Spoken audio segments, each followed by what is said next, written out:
Boker Tov. Good morning. Parshas Noach on page 30. I'd like to take this opportunity to thank our sponsor for today's shir. So today's shir is sponsored by Susan Jerkowitz. It's to commemorate the yahrzeit of Jean, her husband Jean Yitzchak Elazar ben Mordechai. He passed away, it's 10 years ago, in Cheshvan, right? 10 years ago. So the neshama should have an aliyah, and we thank Susan for the sponsorship. So page 30, you can find Parshas Noach. You have Parshas Noach? You have it? I'm going to try not to flood you with information, right?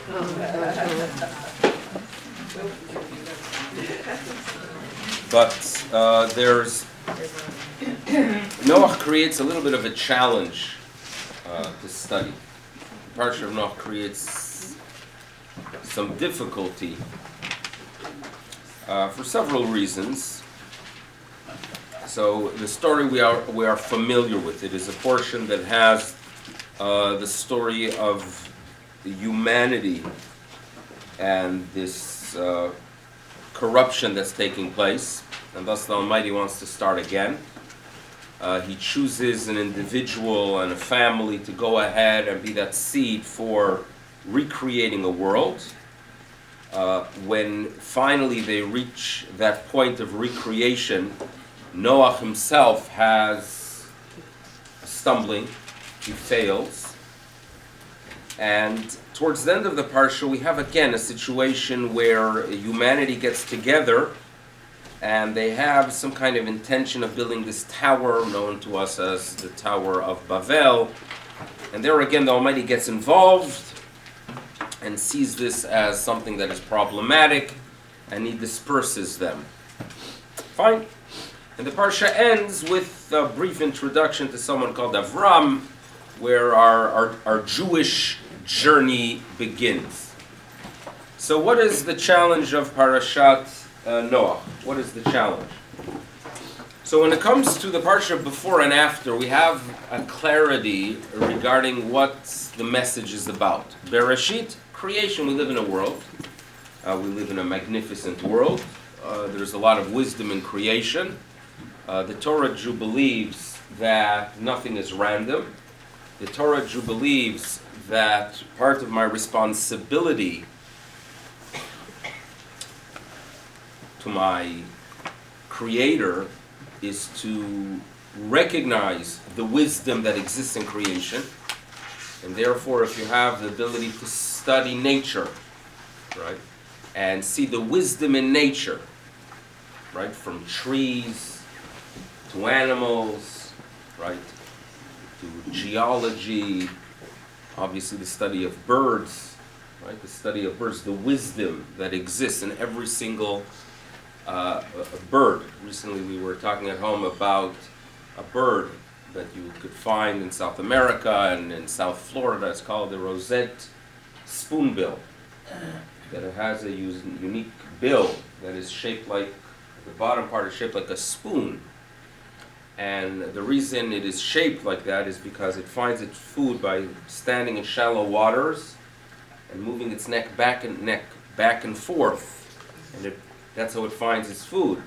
So if you have any item that you want to move in water back and forth, and if, for example, it's going to be a board, you're going to be dealing with the pressure there. It will limit its movement.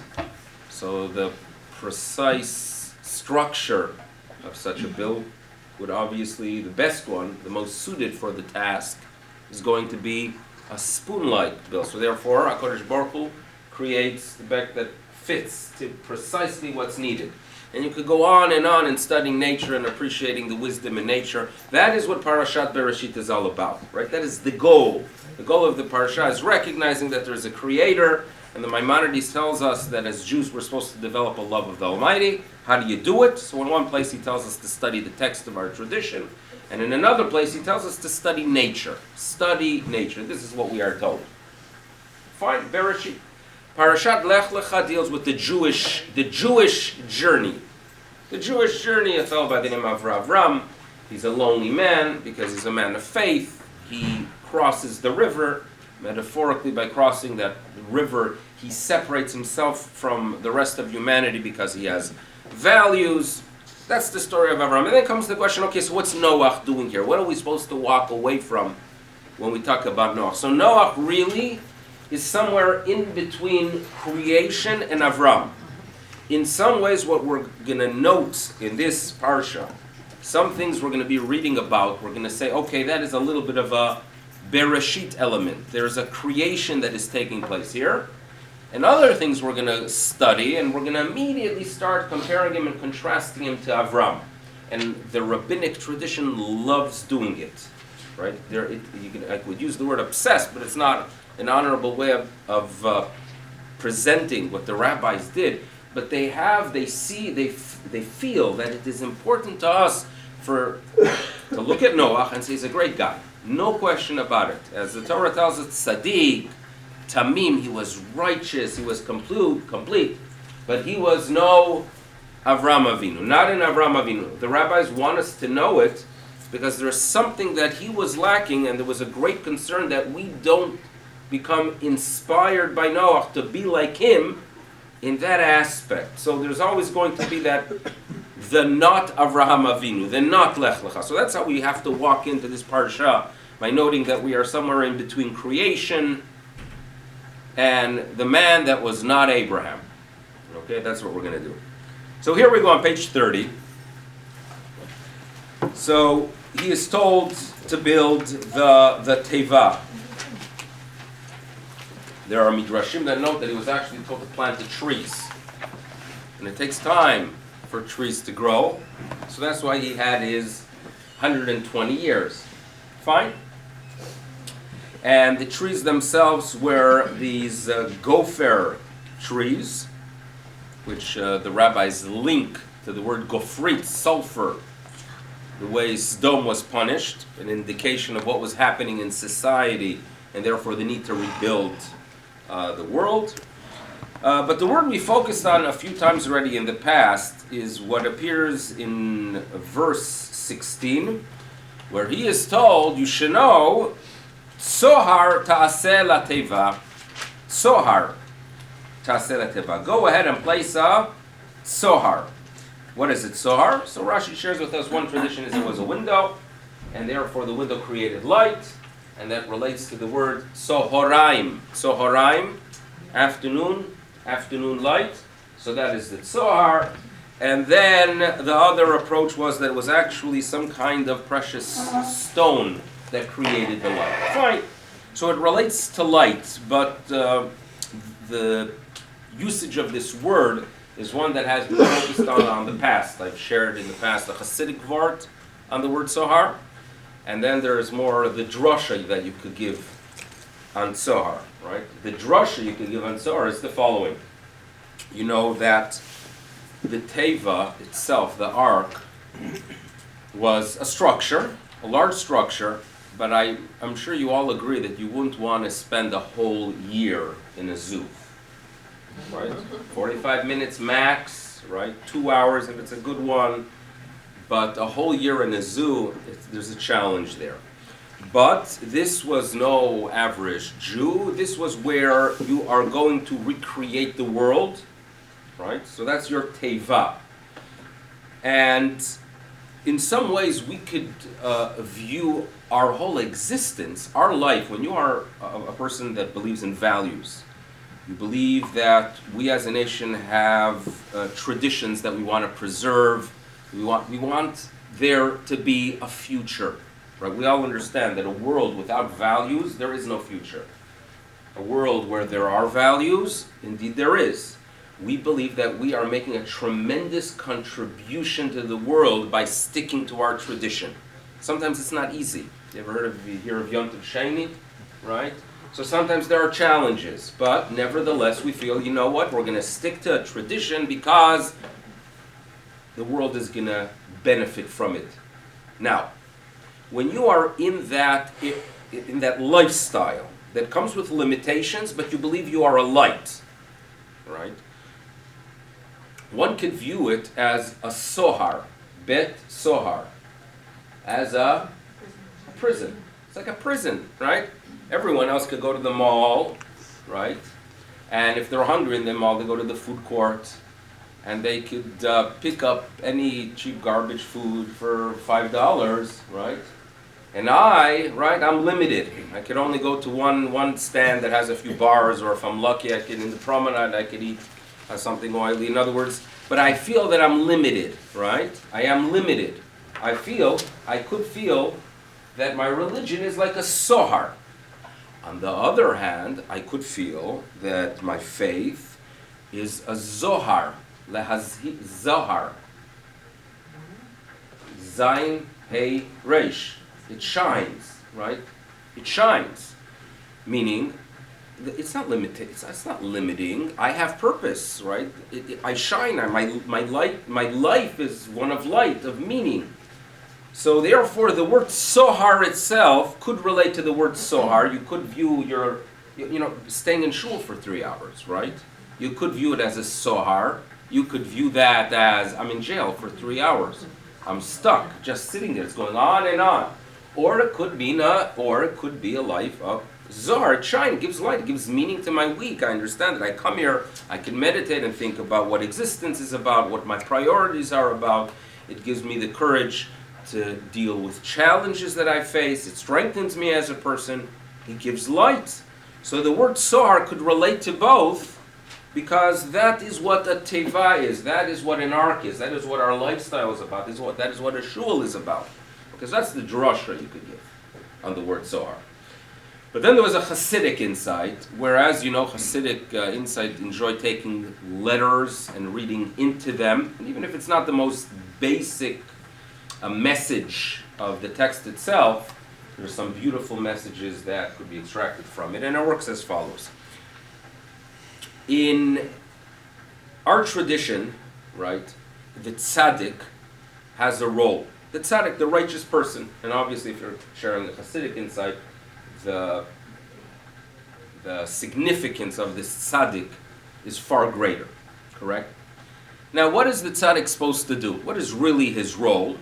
His role is to pray to HaKadosh Baruch Hu, to inspire people, to change realities. Now, imagine you have no law aleinu, some significant challenge, you have a tzara. And you want things to change. You want Kadosh Baruch Hu to go ahead and accept my prayers. So now the Hasidic word says the following. Take the word tzara. Tzadi, Reish, Hey. And you go ahead and you look at your prayers, and after we ask HaKadosh Baruch Hu for many things in our prayer, we turn to him with the word Ritzeh Hashem Elokeinu et Amcha Yisrael b'tfilatam, right? We turn to HaKadosh Baruch Hu with the word Ritzeh. How do you change a tzara to Ritzeh? When the tzaddik himself places himself in the middle, in the midst of things, right? He feels what people are going through.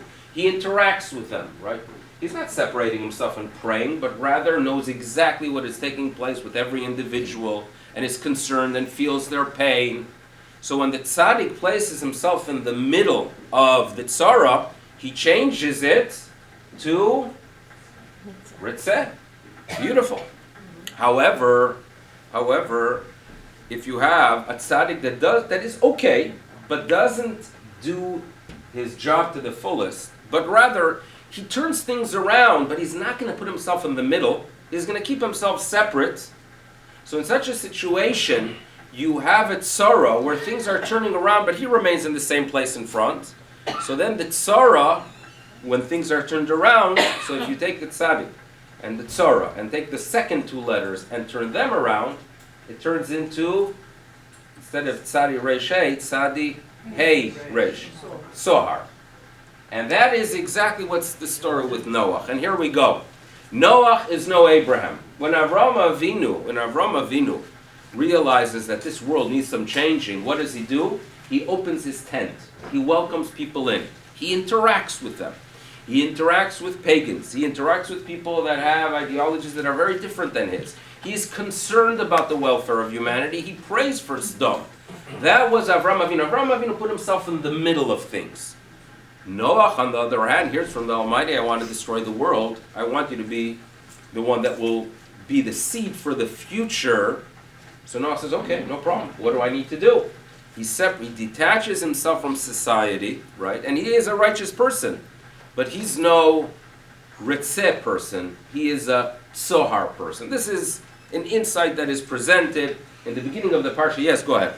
How do you reconcile the second Noah laws with that? So as we'll see, the journey of Noah itself is that in some ways he is like Adam Arishon. He is like the person that is recreating the world. And as we'll see, we'll go through them and we'll realize that there's this covenant that takes place between God and the person that is reestablishing the world. And the Almighty is going to come to a recognition that man is a major problem. We'll get to it, and you know, maybe perhaps we'll go forward a little bit. You know, after the flood, when Noah brings offerings, and HaKadosh Baruch Hu, we are told, smells the aroma of the korban that is offered. So let's turn to page 38 on the bottom. Okay.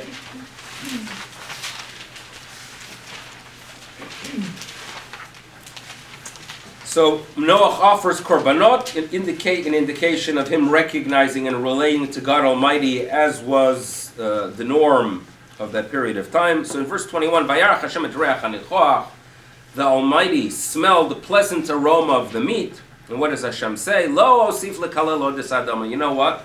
I'm not going to go ahead and curse the ground again because of man. Why? So here we go. Ki yetzer lev hadam ra min ne'urav. The evil inclination of man is evil from the beginning, from youth. So now, what's taking place is that when you want to talk about a person that's great, a zamensh, you've heard the term used in all day, a zamensh, right? Ben Adam, ze Ben Adam, correct? It's a great compliment to be linked to Adam.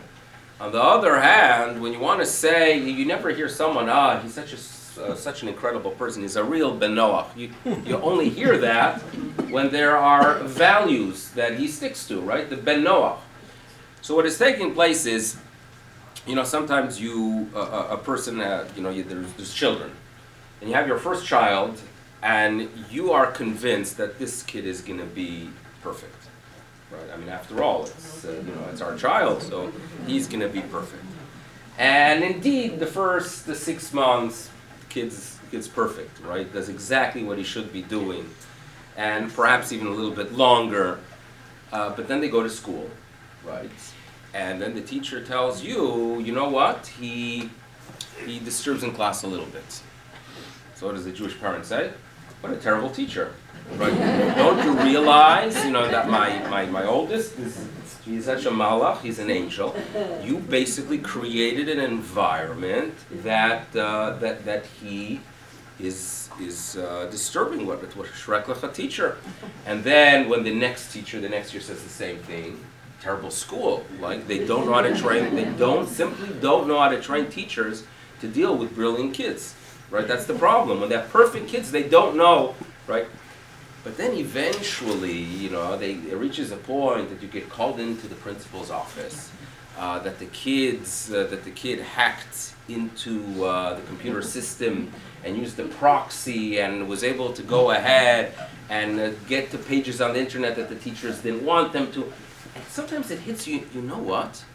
He's not perfect, right? And that's a very difficult moment, right? Because, and it's devastating. How do you deal with it? And often you don't deal with it well. So then, if you marry, you go through a few children, you come to the youngest. And the youngest, right, you get a call when they're in second grade that the kid is bored and not doing anything in class. So you say, Baruch Hashem, he's normal, right? In other words, the kid's normal. What took the teacher so long?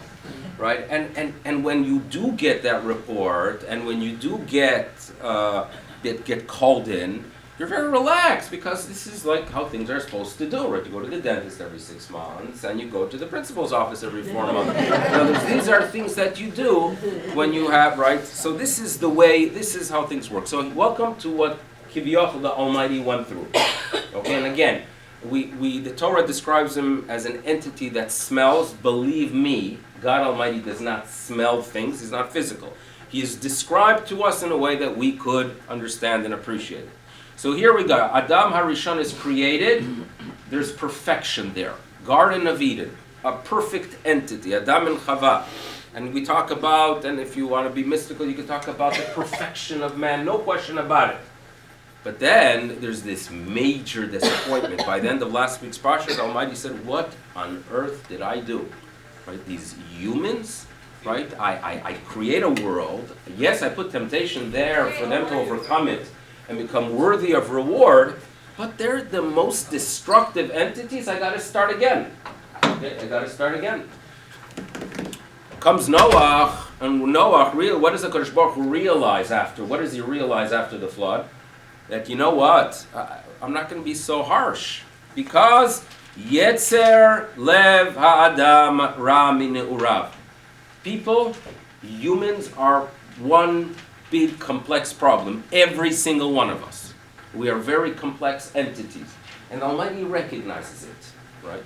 And He realizes that we have drives, that we have issues, that we have problems. Welcome to existence. HaKadosh Baruch Hu recognizes it. And now we could start. Now we have to start rebuilding. Now that we face reality, HaKadosh Baruch Hu says, you know what?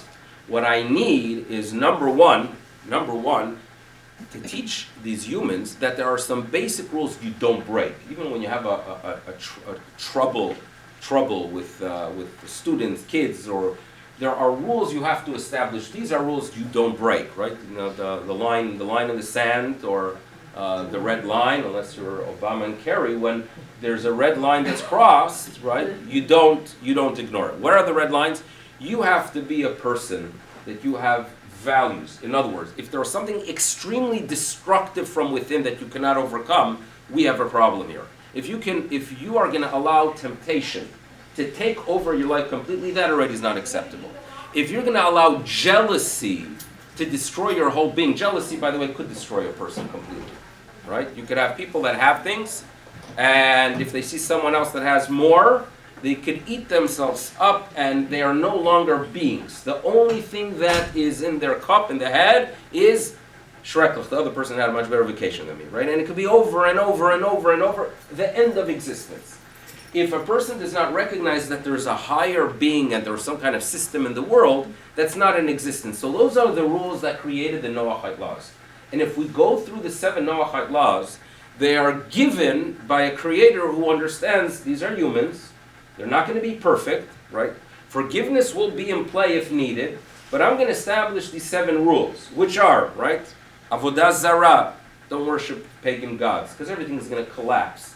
If you start creating a religion on your own, and the religion will allow you to do anything you desire, you're going to destroy the world, right? That's Avodah Zarah. That's what Avodah Zarah was. Avodah Zarah was that you could go ahead, offer children. You know, they talk about this ISIS fellow that they exterminated on Motzei Shabbat, right? And you hear about his lifestyle, right? That's quote unquote a religion, or how the Washington Post call him, like a religious person, quote unquote, right? Is that religion, right? Read a little bit about even the headline indicates that is a religion. That is Avodah Zarah, right? We have it within Judaism too, by the way, right? This idea of people that create a religion that is convenient for them. I mean, there's cults within Breslev, not all of them, I'm not saying all, but there are cults within Breslev, right?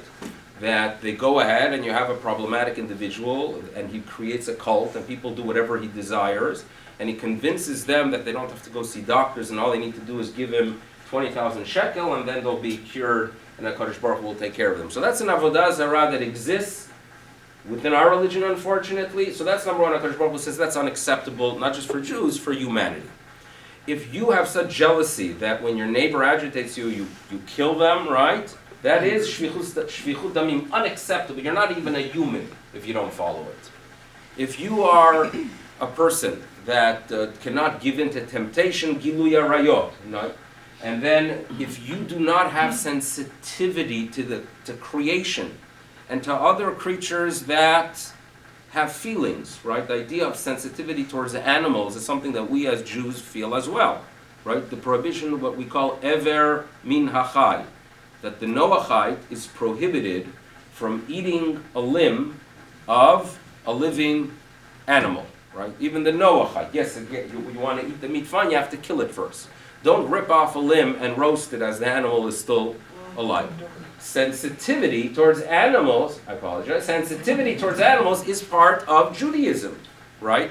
And when you find, sometimes in some incredible stories in Israel, that they find out about abused dogs in areas controlled by the Palestinians, and there are Jewish groups that go in, right, to go ahead and bring the dogs, and where are they taken care of and adopted? In Tel Aviv. Tel Aviv is well known for its dogs. So that is a very Jewish approach to things, sensitivity. And by the way, as we've discussed here, when someone is lacking sensitivity towards creatures that have feelings, eventually he will not be sensitive towards humans, right? This is something that, and it's so true. Remember years ago that we heard about someone that the marriage fell apart, and the story was that he was abusing his wife. Okay, that was the story. So when my older brother Ari finds out, he says, I'm not surprised, because as a teenager I remember spending time with him, and I remember him throwing a stone at a cat. And he said, if someone could do that, someone could go ahead and abuse a wife. That was the line of so that's Ever Min Hachai. That's a Noachite law. You're not even a mensch if you don't follow the Noachite law. If you don't understand that there's a higher being, that you have to accept things, and you curse the Almighty, which is known in our terms as Birkat Hashem, it's a euphemism for cursing God, that's unacceptable for humanity. If you don't respect the property of another person, you are not a mensch. That's another Noachite law. If you go ahead and don't establish a judicial system, court system, you know that there's holiness in Toronto court system. If you pass by a court, or if you have to unfortunately go in, there's some things, there's sanctity there in essence. Why? They are fulfilling a mitzvah. They are fulfilling a mitzvah where there is justice. That is a Noachite law, because that is a basic requirement for humanity. That's how the Noachite laws come into existence, right? So it's not to say that mission accomplished with it as a perfect being, but it's HaKadosh Baruch Hu recognizing this is humanity, but this is what they need. We as a nation have a little bit of a different role. We are supposed to be the light upon the nations. And to get that teacher's degree, to be that light upon the nations, we have our mitzvot. That's how we really view the journey of this week's Parsha. Now, it's interesting how when the world is messed up, right, when there are issues in the world, HaKadosh Baruch Hu wants us to clean it up. You realize that. In other words, there are many problems that exist. And the desire of the Almighty is that He's not the one cleaning this this world that is full of imperfections, but rather we do it. What I mean by that is, as mentioned earlier, we compare Parashat Bereshit, Adam to Noach. Adam needed some clothes. Remember the story? Right? He ate from the prohibited fruits. They grabbed a few leaves, but that was not a long-term solution. So what does the Almighty create for them? So the Torah tells us He created these kutznot, or some kind of leather garments, right? Some kind of, without the Harley, but He got himself some kind of leather jacket for Adam and for Chava. So now, at that state, it was the Almighty taking care of the need of man, right? For the parent taking care of what the child needs. In this new world that is no longer perfect, God Almighty is turning to humanity and say, when things are not the way they should, you get involved and fix it. You do the tikkun olam, right? The malchut shaka. You do that. And therefore when Noach, so if we go ahead and read the story of Noach on page 42 after the flood, and what does he get involved in? What does he need after a whole year in the Teva? What does he need? Drink. A drink. He needs a drink. Get me a drink, okay? It was more than a l'chaim, it appears. For sure more than my l'chaim, right? In other words, a very significant l'chaim he gets. But unfortunately, what happens? He gets uncovered and they see the father's nakedness. It's very similar, seeing nakedness. This relates back, and this is very much like what took place with Adam, right? Makes a bad decision. Nakedness is there. But here it's not the Almighty that gives the garments, but rather who comes into play? So on page 44, Vayikach Shem veYafet. Shem and Yafet took the garment. They placed it on page 44, 45. They placed it upon their shoulder. They walked backwards. They covered their father's nakedness, covering their faces and turning it away, not to see their father's nakedness. We are supposed to fix the flaws, right? Now, if you look at the names of these 3 children, we all know that we are believers that there is purpose, right? That there's an essence to our entity, right, as beings. Right? Our entity, or the essence of what we are, is not something that's physical, there's something spiritual, there's something we're supposed to achieve. And that could be described by the Shem, that when in our tradition and in the Hebrew language, a name is not just a way of identifying an object or a person, it really is the essence. This is a concept that makes its appearance, and therefore throughout Torah, we have the right to look into the name to try to understand what it really means. And philosophers too, right? Phenomenology, in other words, the idea of looking at the name itself to go ahead and appreciate what it's all about. Shem is the one that is trying to focus on the essence of things. What's the name? What's in the name? Like what is it all about? Cham on the other hand, is Mr. Heat. There's passion, right? You feel passionate. You want something. You're not thinking about what I'm going to need in a week from now. Right now, I have a feeling he's going to go ahead and chase it and do whatever he desires. That's Mr. Cham. So that really is the struggle of the new world, right? Shem people and Cham people. But then we are told that there's a fellow by the name of Yefet, right? Relates to Yafet. And he looks at the world and he realizes that there's a lot of beauty, right? There's beauty to the world. It's a magnificent world, right? You could go ahead, every single person in this room could tell me of some location they've been to and that they were incredibly inspired. It could be architecture, by the way, right? It could be Letchworth Park in the fall. Whatever it is, there's something that makes an impression upon you. Okay? The question for the Yefet is, who are you going to associate yourself with? In other words, now that you've been inspired, now that you realize that the world is a magnificent place, that there's beauty out there, what are you going to do with it? So here we have this success story where Yefet, the beauty, realizes, you know what? Beauty on its own is nothing, is worthless. If I am associated with purpose, that's magnificent. Right? That's what is really taking place when Yafet works with Shem.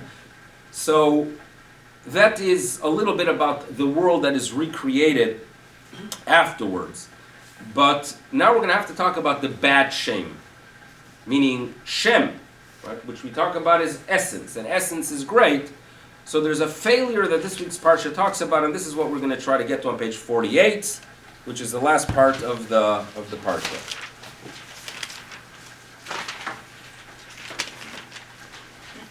So what happens here in chapter 11?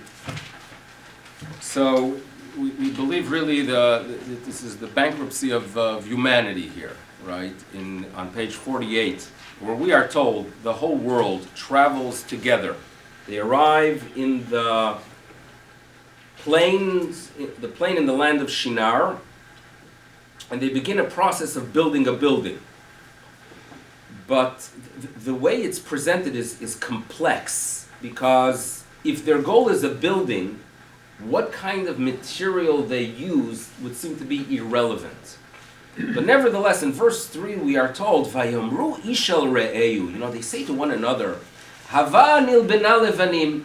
Let's go ahead and make brick, burn them in a fire, And then, after that, we're going to use the levina as an even. And we're going to also go ahead and use mortar to construct something. And only in verse 4 do they come up with an idea to go ahead and nivne lanu ir umigdal v'rosho b'shamayim. In verse 4 they say, let us go ahead and build us a city, a tower, it's top in the heavens, and we're going to make a name for ourselves, and that's how we're not going to be dispersed. So if their goal and agenda was to build a tower, why is verse 3 there? What's the significance of nilbina levanim v'nisrafa lisrafa? Why give us those details? This is what authorities ask. Now, what exactly was their violation? In other words, in verse 5 we are told that the Almighty is extremely unhappy with what they do. And he says the fact that they could communicate with one language and that there is this humanity is unified, I have a problem with it. So therefore in verse 8 what happens is that they are dispersed. What was their violation exactly? What was their desire? So these are questions that are asked about what is taking place here. So it appears, we as Jews always talk about unity, not just for the Jewish people, but believe that the human race uniting is a great thing. I'm talking about Sukkot. Sukkot, that was really the theme of Sukkot. That it's not just a holiday for the people of Israel, but rather it's a holiday that all of humanity will come to Yerushalayim, recognize the Creator, be appreciative for what they have. This was the theme of Sukkot. Suddenly here we have what appears to be humanity coming together, but we see it as a problem. You know why we see it as a problem? When humanity comes together, but they want to leave God out of the picture, and they don't want to be based on the values that were handed down to the people of Israel, it will become a unified force to fight God. And therefore their declaration was, V'na'aseh lanu shem, in verse 4. We're going to go ahead and make for ourselves a name. Meaning we're going to find essence, we're going to find purpose in something that is without God. We're going to go ahead and become enlightened. We're going to go ahead and have these egalitarian values, right? And based on that, we're going to have purpose in existence. We're going to build a society, but push God aside. That is destructive. And more, rabbinic tradition adds that the fellow in charge of this operation, his name was Nimrod. And they add that the furnace, in other words, the focus that is taking place in verse 3 of this tremendous nisrafa lisrafa, the fact that there is a focus here on some kind of furnace. You know what furnace we're talking about according to tradition. The furnace that the Midrash tells us Avraham Avinu was thrown into. And it's not far-fetched, because when humanity comes together to build something, right, that's based on values, that is God-free, though that same institution will turn into one that's going to try to burn Avraham.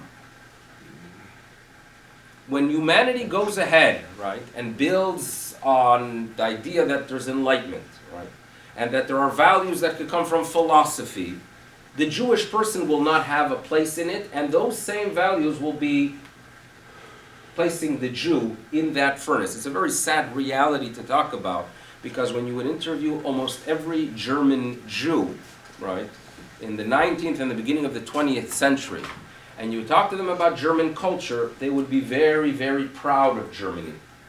Even the most orthodox of Jews felt a pride and connection to Germany. Why?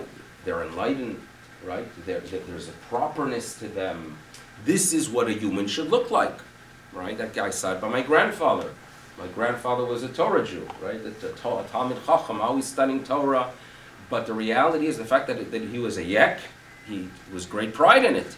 To such an extent that in 1998, I mentioned this year, that 65 years after he lost his, in essence, his citizenship, because in 1933, when he came back to university to work on his PhD, There was a sign there on the university door, on the dean's door, no Jews, no dogs, right? No Jews allowed on campus. So he left.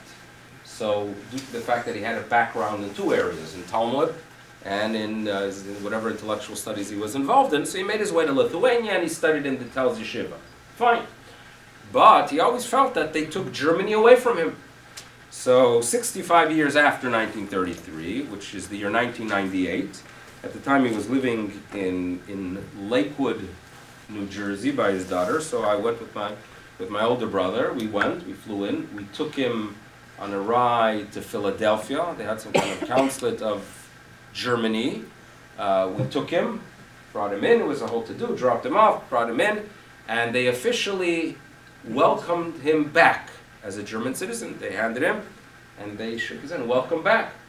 For us on the outside, what you could say to brech.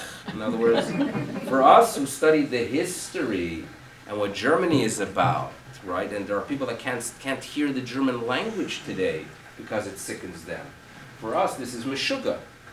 But for my grandfather, it was so much part of the culture there that reality was that to be part of Germany, that is a society that we take pride of, right? What happens is that if you bring humanity together and you create some kind of hub for humanity, and there's a goal of shame to figure out this new essence, right? We have an essence, we have a person. We have some kind of goal of creating a perfect person. Without God, they're going to burn the Abraham. And look at the United Nations, for example. Right? What was the United Nations created for? And look at the history of who is being criticized in the United Nations. You look at specific politicians. In England, the head of the Labour Party, it's Jeremy Corbyn, right? He's viewed as a liberal, right? Egalitarian values, magnificent, right? These are all very nice things. Everyone should have a right to express themselves, right? That people that are, unfortunately, society has not been kind to them, let's go ahead and do our part and give them that boost that they need. Go through the list. But when it comes to the Jews, right? We'll go ahead and be hand in hand with Hamas. Why is it? This is what this Parsha tells us about. That if you have a shame, yes, there has to be a drive to figure out what our essence is about. But if you're going to go ahead and take God out of the picture, you're going to go ahead and create a world that has to be dispersed. We cannot have unity without the Jewish people being in the center of things. As a child, I remember people often talk about the Talmud and metaphors. The Talmud talks a lot about it with metaphors. It talks about animals communicating even. And for us at times we have difficulty reading into it, thinking that here Talmudic sources are sharing things that are children's stories. But obviously there's a lot of depth, and I always bring out to express this idea that you have to have an understanding of the period and what's taking place to appreciate things that are communicated from that generation. That as a child, we used to get Time magazine at home. Remember all of us on Time magazine? So Time magazine was Kodesh Kodashim at home because we weren't allowed to touch it, right? Because it had to be in perfect shape for my parents to read cover to cover and know exactly what's taking place in the world. So one of the covers, I remember a lot of the covers of Time magazine. I can tell you from age 7, 8, 9, 10, covers of Time magazine. I still remember the U.S. hostages, 1979, the images from the cover. So one of the covers of Time magazine was of a big bear and an eagle looking at a map, and there was a bomb in the center of the map, and what was it? It was basically during the Iraq-Iran war, 1981, and basically what the picture was trying to communicate was the fact that the superpowers are just looking and observing, but are not even sure what to do or trying to decide if there's anything that should be done.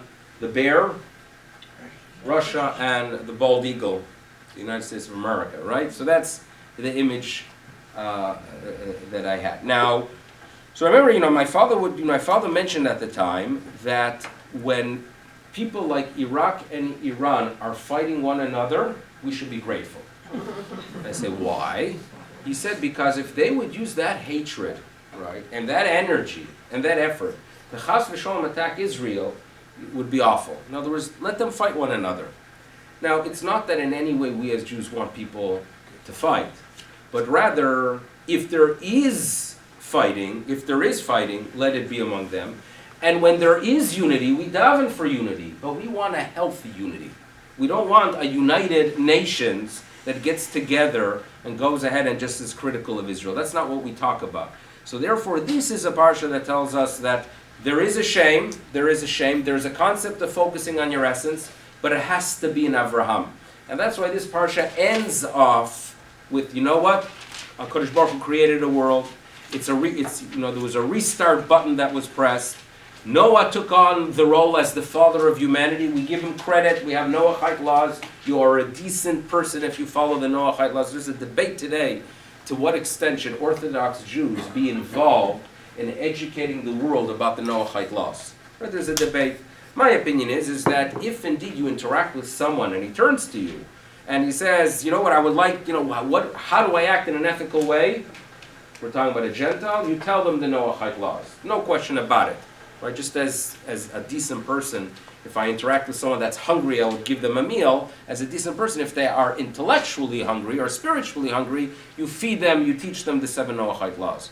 But as Klal Yisrael, we have the unique role as children of Abraham, and that is obviously what we're going to be moving on to next parsha. Thank you again, Susan, for the sponsorship. Neshama should have an aliyah. Thank you, everyone, for coming back. And Bezrat Hashem, we continue next week with Avraham Avinu's journey.